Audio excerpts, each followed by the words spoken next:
going to paint a little scenario here, and hopefully you're not familiar with it, because if you are, it probably means that you got laid off.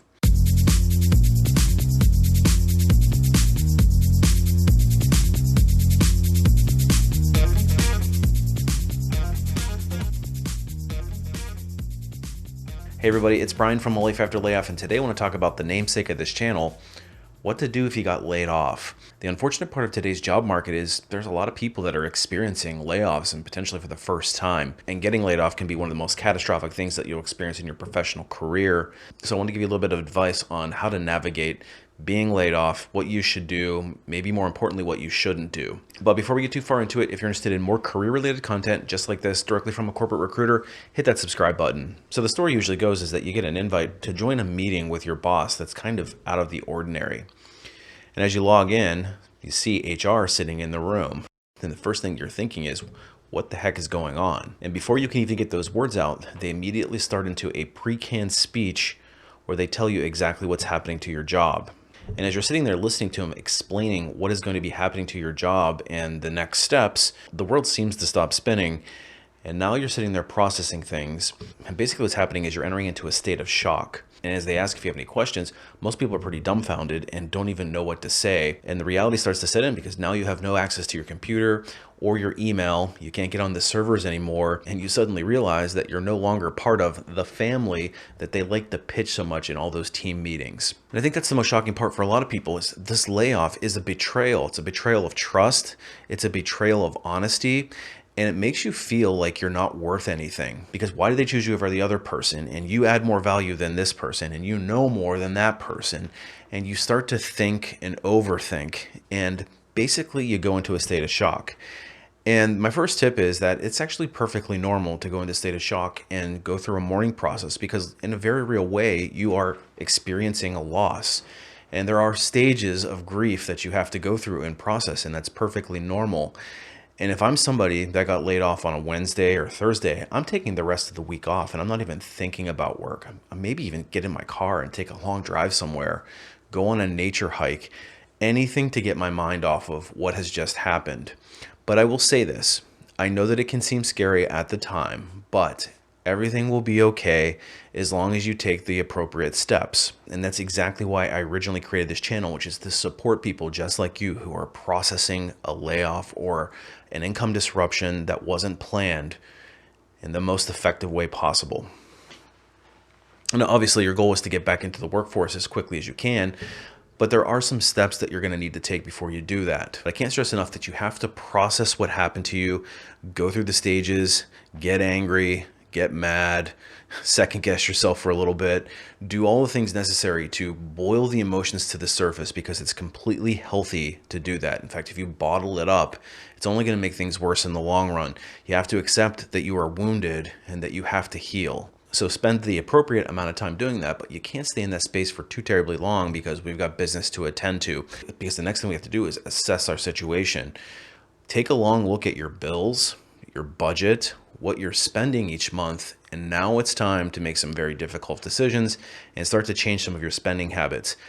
If you've not done any budgeting anytime recently, everybody has budget creep, where you start to add in new expenses and maybe forget to cancel old things. And especially if you're gainfully employed and you're not paying attention to that Starbucks drink that you get weekly, or maybe that extra trip to Target, or whatever the case might be for you. But you need to look at those expenses very carefully and determine how you can start to cut some of them, especially the ones that are not really adding value. If you're sitting on an expensive car payment, that's probably one that might be a painful decision, but might be a necessary one. Because if you're sitting on a note that you can't pay, it's going to ruin your credit if you're not able to keep up with those monthly installments. So that might be something that I would think long and hard about. Now, that's maybe not the first decision that I would make, but it would definitely be on my horizon because we need to reduce your liability. Other things that I'd be looking at is, can you cancel some of the subscription services that you have? You might have to skip out on the vacation that unfortunately you had planned and get the refund back on your deposits. You might want to look at the fantasy football league that you're probably going to do this year. You might have to cancel that. So it's going to be a little bit painful at first, but don't worry. You'll be able to get back to it again once you get back on your feet. It's also important to note that you want to look at your savings and hopefully you have an emergency fund set up. If you don't, you're probably somebody that's going to have to react very quickly and maybe look for some part-time work on the side, because once you discover when you apply for unemployment in a lot of states, it's basically peanuts. In fact, here in Tennessee, it's almost not even worth applying to it. It's so cheap. I think you only get the maximum of $200 a week, which doesn't even cover rent. But as you're going through all this, it's easy to start panicking. And of course, we don't want to do that. But just know that everything's going to be okay because you're going to put together a very defined plan. And that's what we're here for. So you want to start to look at what your cash flow situation is. You'll have the unemployment piece coming in. You'll hopefully have a severance, and that'll continue your benefits at least for a period of time. And maybe you have a vacation payout that you can cash in on as well. And as a very last resort, you don't want to tap into your retirement accounts if you can help it, because that's just going to cannibalize things and make it even more stressful for you longer term. Then you want to develop a plan. And I've got news for you: is updating your resume and rushing into a job search actually shouldn't be step number one. Step number one should be creating a career strategy so you can carefully start to plan what next steps you want to take. Because if you end up in another job that is not ideal because of a knee-jerk reaction, in other words, you need to solve the immediate problem of getting a job, and I can understand why you might want to do that, but you have to be really careful, because if you take another job that's not right for you or is a step backward in responsibility and pay, it can actually hurt you more in the long run. And you got to remember that every job that you take is either strengthening or weakening your resume. So it is worth your time to really sit down and map out a strategy on what you want to do next. And only once that's completed would I recommend that you start updating your resume and entering into an active job search. And while you're at it, you're also going to want to tap into your networks. And hopefully you have some networks to speak of, and you haven't neglected your LinkedIn game too much, because networking in this situation can be very beneficial to getting you back on your feet, or at least the moral support. And of course, there's lots of ways that we can leverage LinkedIn to be a much more powerful resource for us in our job search. And I cover that in my course, Unlocking LinkedIn. But if your networks are not optimized today, that's absolutely something that I would spend a lot of energy working on, especially in the beginning. Networking is something that you do consistently, so it's not something that you want to neglect going forward. And while you're building out your LinkedIn presence and you're doing all the activities that you need to in order to update the resume, etc., you might want to take stock of what your current skill set is in relation to the market. And if you notice by looking at job descriptions or job postings that you're missing certain critical skills, this would be the time to start figuring out a way to brush up on them, whether it's taking some free courses, maybe volunteering somewhere, or asking to shadow or mentor with somebody. But you want to make yourself as attractive a candidate as possible, and those keywords are going to be critically important. But the keyword alone is not going to be enough. It's ideal to have it demonstrated on your resume. You might be in a situation where you're not able to do that, so even just having the keyword on there is going to be better than nothing. Of course, while you're brushing up those skills, you may as well brush up on your interview skills as well, because if you haven't interviewed in a while, it can be like the Wild West, and it can be very intimidating going into an employer, especially when you've got all the weight of the world on you and you're relying on this next opportunity to get you off the unemployment line. That pressure can be intense, and that can create a lot more nerves. So you want to have a tight interview game down and make sure you know how to approach it with a degree of strength so you give yourself the best possible chance to get noticed.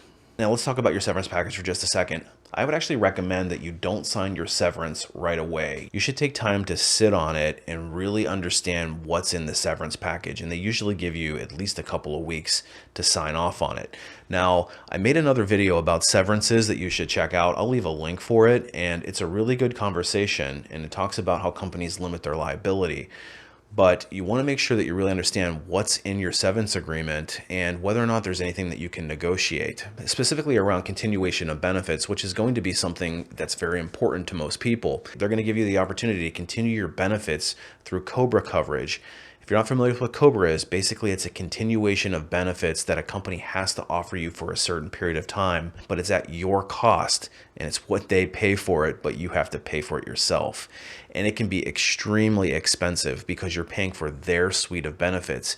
And when we're in an unemployed situation, we're not necessarily looking for the best benefits. We're just looking for minimizing our cost exposure and just get into a catastrophic plan. So if it's me, I would actually opt out of Cobra and try to get any continuation of benefits paid out as a lump sum. And then I'll go to the government marketplace and shop for a new plan that's just meant to cover for catastrophic issues.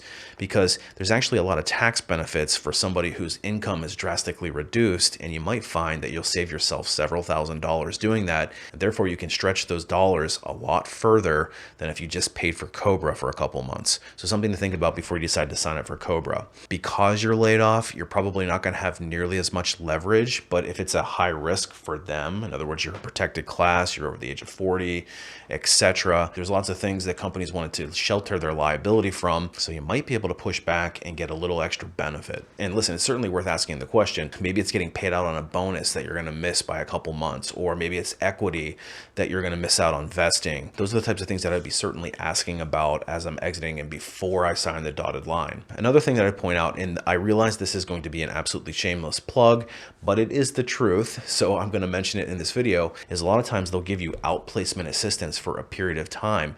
And if you're not familiar with what outplacement assistant is, it's basically they set you up with a company that helps you write your resume, helps you figure out how to do job search, and they put you with a consultant who kind of walks through how to find the right jobs and all that kind of stuff.